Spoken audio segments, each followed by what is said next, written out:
stories tonight in Y News. President Ferdinand Marcos Jr. announces another note verbale was sent to China following the Chinese Coast Guard's water cannon attack against Philippine vessels. The Department of Transportation seeks to release almost 3 billion peso fuel subsidy to public utility vehicle operators and drivers by the end of August. Water levels in major Luzon dams continue to rise from their minimum operating levels due to excessive rainfall in some parts of the country. And find out the reason behind Russia's warning of retaliation prior to the missile attack that left 6 people dead and other people injured in Ukraine's Kharkiv region.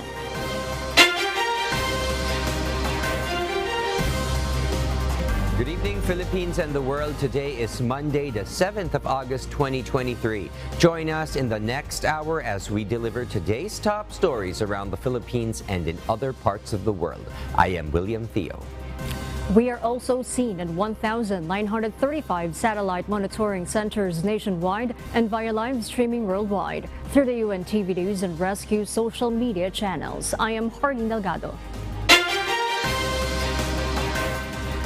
First in the news, President Ferdinand Marcos Jr. has called for a command conference in a bid to come up with a comprehensive action to respond to China's dangerous maneuvers and illegal use of water cannons against the Philippine Coast Guard vessels in Ayungin Shoal on Saturday.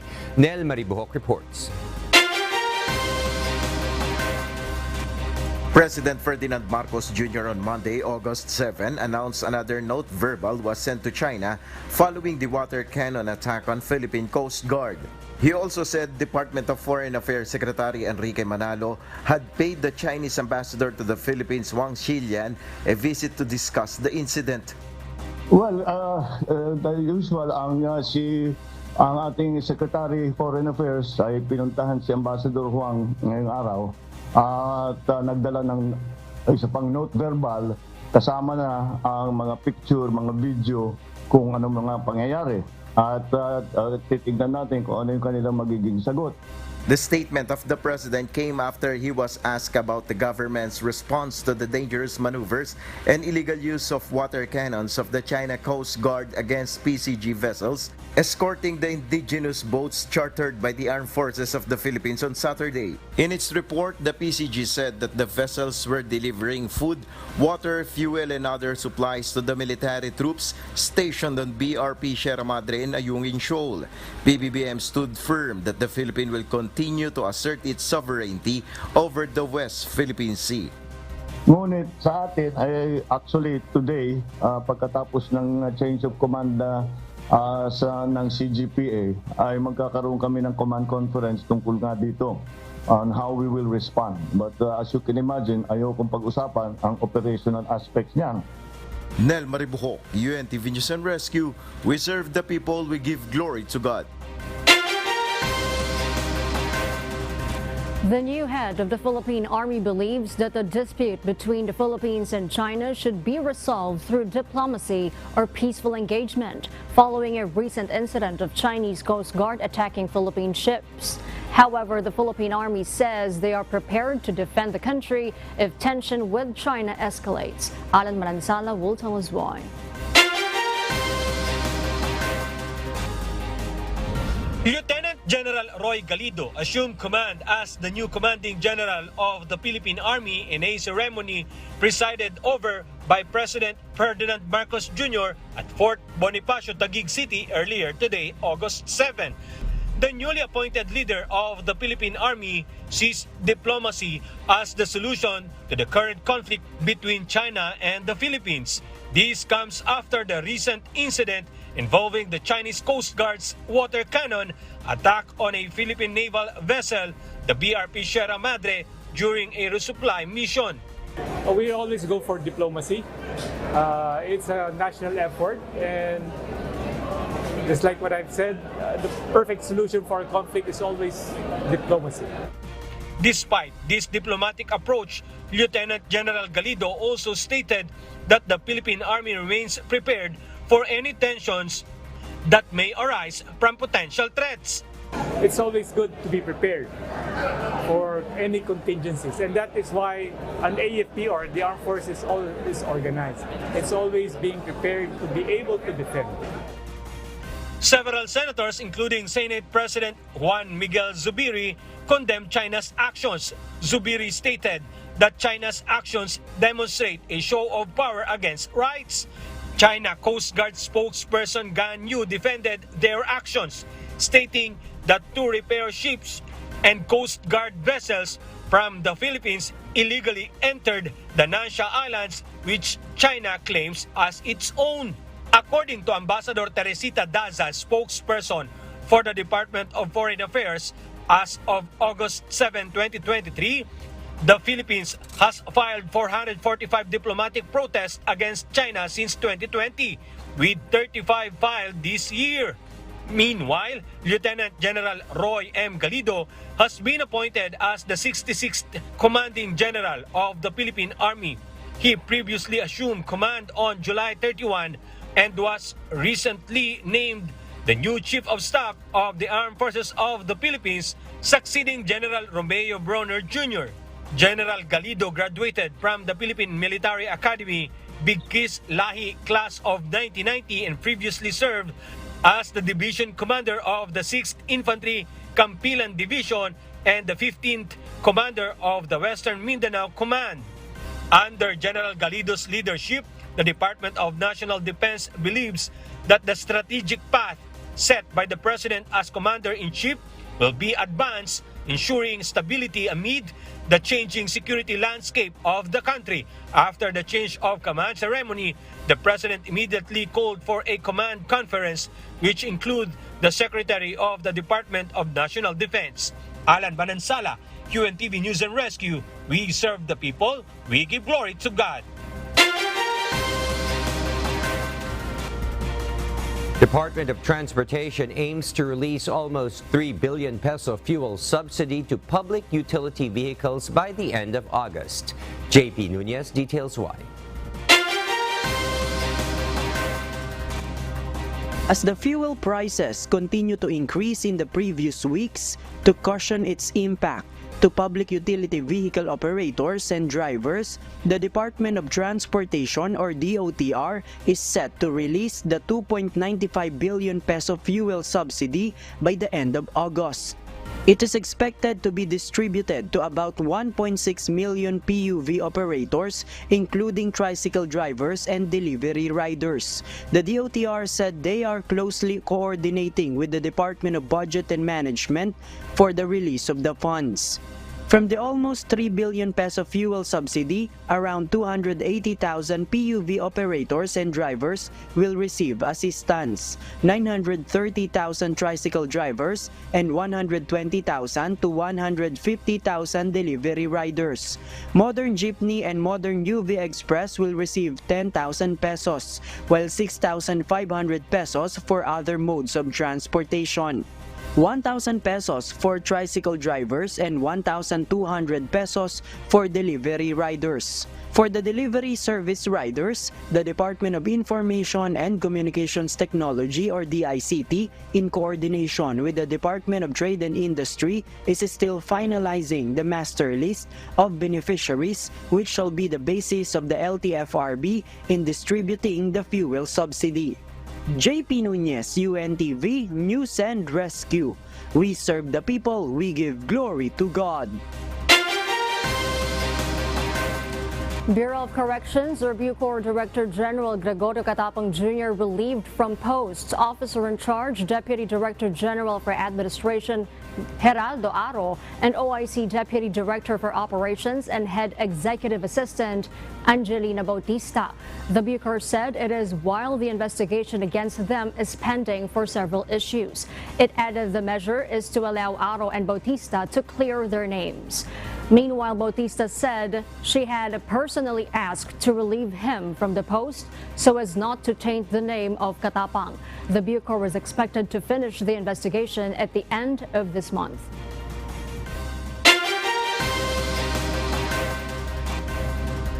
And for the news abroad, The United Kingdom's housing crisis worsens as renters pay nearly 4 times more of their income than homeowners, putting home ownership out of reach. Ruth Bahe tells us the details live. Good evening, Ruth. Yes, Marielle, good evening. The United Kingdom is facing a growing housing crisis with renters being hit hard, particularly by rising rental costs and ever-increasing costs of buying a house. A recent expert analysis by the Resolution Foundation reveals that renters in the UK spent 34% of their income on housing costs from 2021 to 2022, while mortgage holders spent only 9% during the same period. According to Cara Pasity, a senior economist at the Resolution Foundation think tank, despite ongoing quality and security issues, private renting remains the most expensive type of housing in the country. While almost 25% of private rental homes did not meet the decent home standard from 2021 to 2022, which presents significant challenges to renters' living standards. Charities working on the front line of the crisis have provided evidence that the condition of renter is worsening faster than official statistics can measure. The government says it is implementing reforms to the rental system and has already spent billions for housing assistance since October 2021. However, charities say a mass house building program is needed, including restrictions on rent increases and additional aid for those most affected. Back to you, Marielle. Thank you, Ruth Bahe, for that live report. We'll share more global stories with you later. But for now, back to you, Harleen. Thank you, Marielle. For those watching our live streaming on YouTube, please click the subscribe button you see on your screen and ring the bell for notification. You may also follow us on Facebook. Individuals in the vulnerable sectors are expected to vote conveniently in the upcoming Barangay and Sangguniang Kabataan elections, or BSKE. Dante Almento tells us why. The Commission on Elections, or COMELEC, signed a Memorandum of Agreement with different mall officials today, August 7. It is for the mall voting in the 2023 Barangay and Sangguniang Kabataan elections, or BSKE. Plano po natin magkaroon ng mall voting for the first time sa kasaysayan ng ating election sa bansa. Magpapa-mall voting po tayo sa ilang piling lugar dito sa Metro Manila at sa 2 lugar sa outside ng Metro Manila. COMELEC Chairman George Erwin Garcia said mall voting would allow voters in the vulnerable sectors such as senior citizens, pregnant women, and persons with disability, among others, to exercise their right to suffrage conveniently. Malls have big spaces and good ventilation. Ang gusto po natin, ilapit, mas lalong padaliin para sa mga kababayan natin, lalo na yung mga nakatatanda, sa mga may kapansanan, sa mga heavily pregnant women. Sila po ay gusto nating mapabilis ang kanilang pagboto, maging kaaya-aya ang kanilang pagboto sa pamamagitan ng pagboto nila dito sa mga malls. 14 malls will be utilized as voting centers in the elections. Meanwhile, the mall voting simulation will be conducted on August 19, such as in SM Manila and Robinson Galleria in Cebu City. Dante Almento, UNTV, News and Rescue. We serve the people. We give glory to God. Meanwhile, Vice President and Department of Education Secretary Sara Duterte leads the implementation of the National Brigada Escuela program in Tarlac City. Meanwhile, the agency is expecting enrollees this school year 2023 to 2024 to increase to 28.8 million. Bernadette Tinoy details why. The Department of Education, or DepEd, conducts its National Brigada Escuela program in Tarlac National High School in Tarlac City. Vice President and DepEd Secretary Sara Duterte said they want to keep the implementation simple and targets its enrollees to 28.8 million students for the school year 2023 to 2024. Naging contest na, naging paligsahan na yung Brigada Escuela, no? And nakita namin na wala na yung objective nung Brigada Escuela. Kaya binalik namin, pinasimple namin. Meanwhile, DepEd announced that 353 schools have been affected by the recent calamities that hit the country, and the agency will prioritize for repair and reconstruction of infrastructure damages. Sa mga nasira na paaralan, noong recent na bagyo, sila po ang priority sa ating disaster funds para sa repairs. Pero now they're ready in the field, they're ready assessing kung magkano talaga yung mga gastos natin. And we'll see. Kasi yan naman talagang QRF para for that purpose, no? Para pag binagyo tayo, yung mga recent calamities talagang nagbababa tayo ng QRF worth 2 billion. Bernadette Tinoy, UNTV News and Rescue. We serve the people, we give glory to God. The Philippine National Police, or PNP, is now ready to secure the class opening on August 29.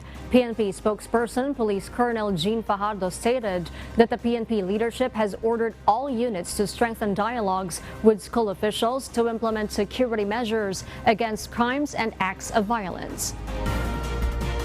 Yung operational guidelines po ay naibaba na rin po natin sa ating mga line units at binigyan po ng direktiba yung ating mga line units na this early ay makipag-ugnayan po sila sa mga eskwelahan na malapit sa kanila at within their respective jurisdiction para kunin din po yung kanilang mga suggestion and inputs po to further improve po yung mga latag ng security natin sa pagbubukas ng klase and of course for the whole duration po ng school year. Fajardo also mentioned that the PNP will deploy 11,000 personnel and set up police assistance desks in the school vicinity. The PNP will launch the Balik Escuela program on August 14. President Ferdinand Bongbong Marcos Jr. plans to build a large water impounding station in Bulacan, covering an area of more than 200 hectares in the high portion of the province. According to the president, the reservoir will be helpful for storing water, which can also be used for irrigation and water supply purposes. However, before the project can be built, he mentioned the need to establish a water resources management system that will oversee its operations. He also stated that he is awaiting the decision of the legislature before commencing the project. Meanwhile, to prevent massive flooding from taking place in the province, the president will continue with the dredging activities on the rivers in Bulacan. Matagal nang pinaplano na maglalagay ng mga impounding project na maglalagay ng kung saan iipon yung tubig para hindi na bumaba sa ilog at hindi mapuno yung ilog kagaya ng nangyayari ngayon. So yun ang long term na kailangan gawin. Inaantay namin ay magkaroon ng Department of Water Resources Management na hindi pa naisa sa batas pero nakafile na sa Senado at saka sa House na itatayo yung Department of Water Resources Management. Yun ang mamamahala dyan sa lahat ng mga impounding project na ating pinag-usapan. The El Nino phenomenon imputed excessive rainfall in some parts of the country, while below-dry condition transpired in other areas. Meanwhile, water levels in major Luzon dams continue to rise from their minimum operating level. JP Nunez will tell us why. The Philippine Weather Bureau, PAG-ASA, is continuously monitoring the presence of El Nino in the Pacific. The continuous rains over the past weeks denotes the existence of the phenomenon. Sa ngayon po ay medyo nakikita natin na itong El Nino ay still naano po siya sa level na weak El Nino, but then kung titingnan po natin yung observation niya, siya ay papunta sa weak to moderate El Nino sa ngayon. PAG-ASA observed below normal rainfall in 11 provinces, mostly in Mindanao. These include Aklan, Capiz, Zamboanga del Norte, Davao del Sur, Davao Occidental, South Cotabato, Sarangani, Sultan Kudarat, Basilan, and Maguindanao. But in other areas like in Luzon, most of the major dams continue to increase water levels significantly, like the Angat Dam. The National Water Resources Board, or NWRB, said that it would benefit the residents of Metro Manila and nearby provinces, especially that the country is facing the possible impact of El Nino. Sa estimate namin, yung more than 20 meters, no, ang tinaas niya, na equivalent ng mga at least mga 2 buwan of water supply requirement ng Metro Manila. Pag-asa reminds the public to conserve water even during this rainy season. JP Nunez, UNTV, News and Rescue. We serve the people, we give glory to God. And in other global news, Russia strikes Ukraine with missile, leaving 6 people dead and other people injured in Kharkiv region. Maven Carizo tells us why. At least 6 people have died and other people injured after Russian missile hit blood transfusion center in Kharkiv region last Saturday night, August 5, and drone barrage attacks parts in Ukraine. Ukrainian President Volodymyr Zelensky described the attack as a war crime, as it came after the Russia's defense ministry warned of retaliation after the drone attacks on ships in Black Sea. The president did not give details of the casualties yet. Ukraine also confirmed on Sunday, August 6, that Russia in total had 70 Iranian-made shaded drones, cruise and hypersonic missiles from aircraft over Caspian Sea. Throughout Saturday, explosions and air alerts were reported across Ukraine. Russia has not left any comments and previously denied all allegations of targeting civilians or any other war crimes. Maven Carizo, UNTV News and Rescue. We serve the people. We give glory to God.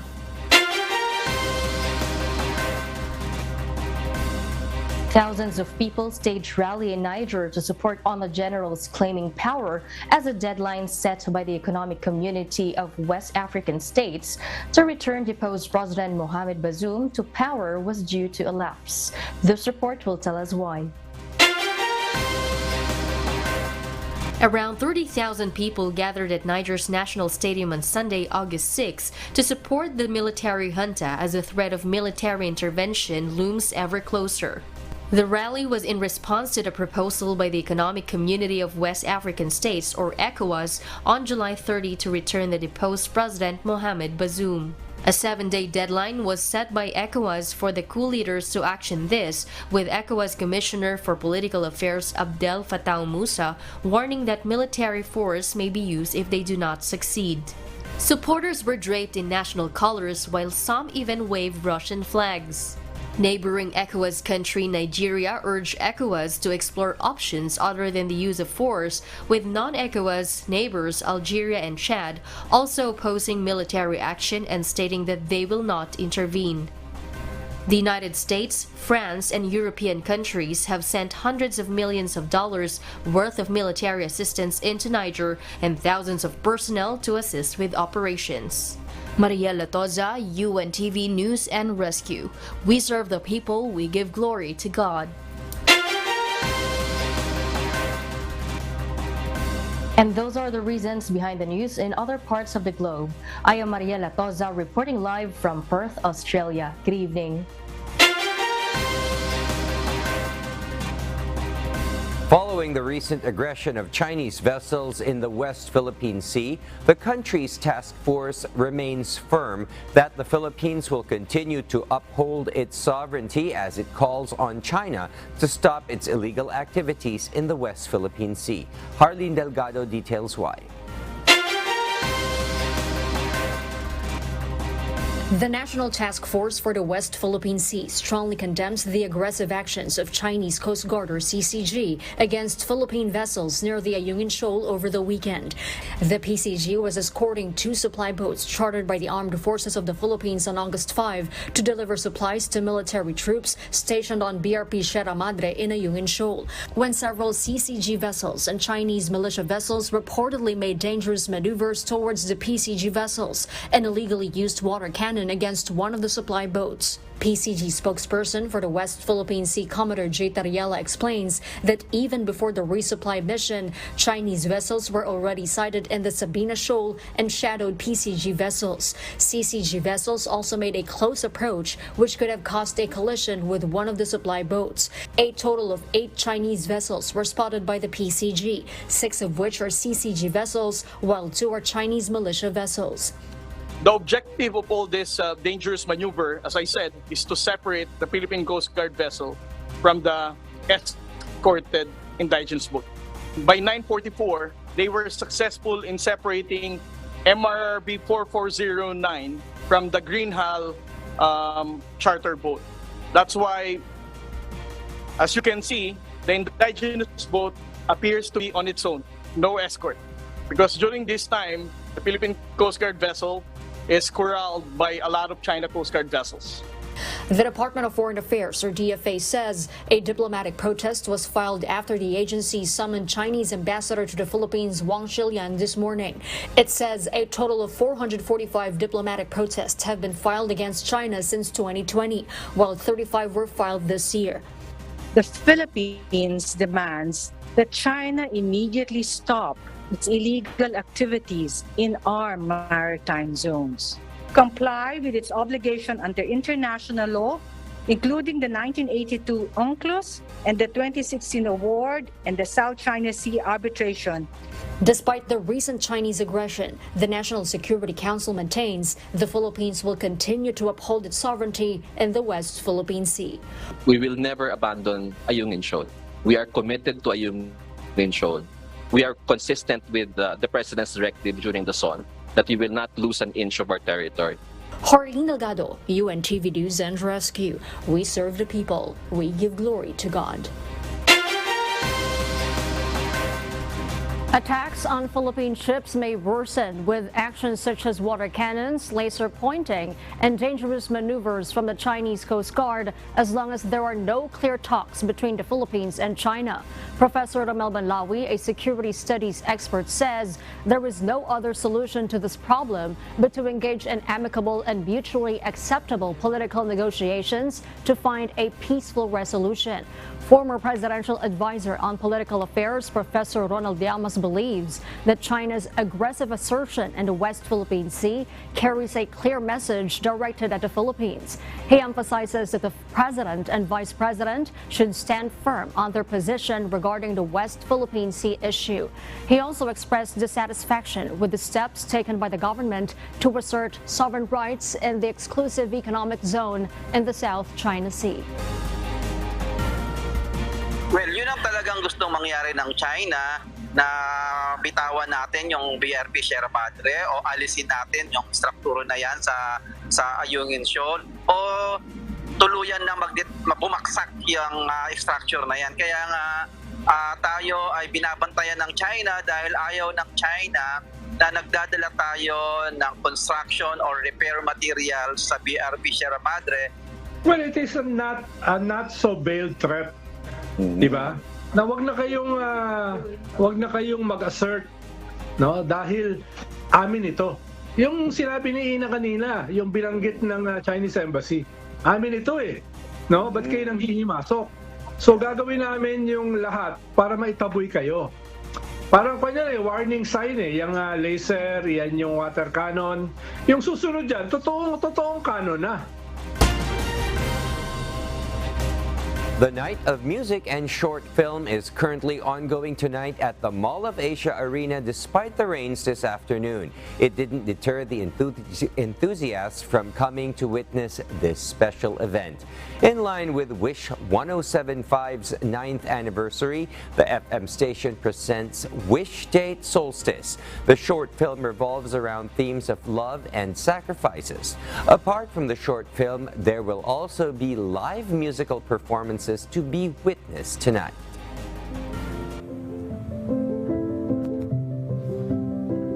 Our kasangbahay, as the world faces these trying times amid the various challenges and uncertainties, we are inviting everyone to join the global prayer for humanity. Good day. I'm Brother Eli Soriano of the members of the Church of God International.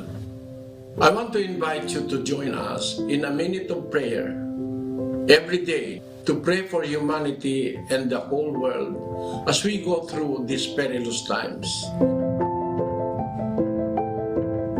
While safety measures like washing of hands and strengthening of our immune systems may help us through this horrible predicament, there is still no precaution or cure more powerful than God's mighty intervention. And we need His intervention now more than ever.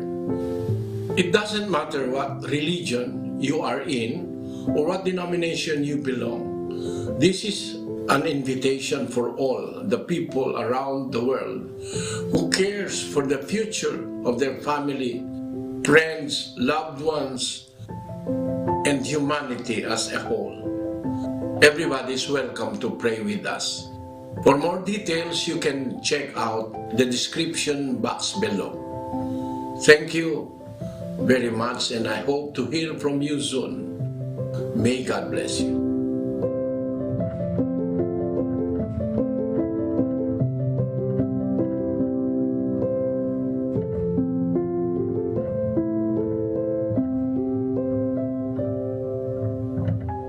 And before we close, we will leave you with a word, giving glory to God.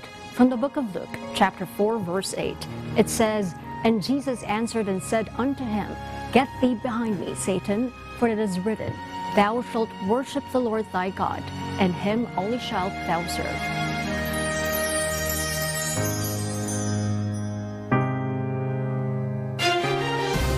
And those are the reasons behind the news, August 7, 2023. Reasons we deliver to you as they unfold. I am Harleen Delgado. And because we need to know, we will always ask why. I am William Theo. We serve the people. We give glory to God.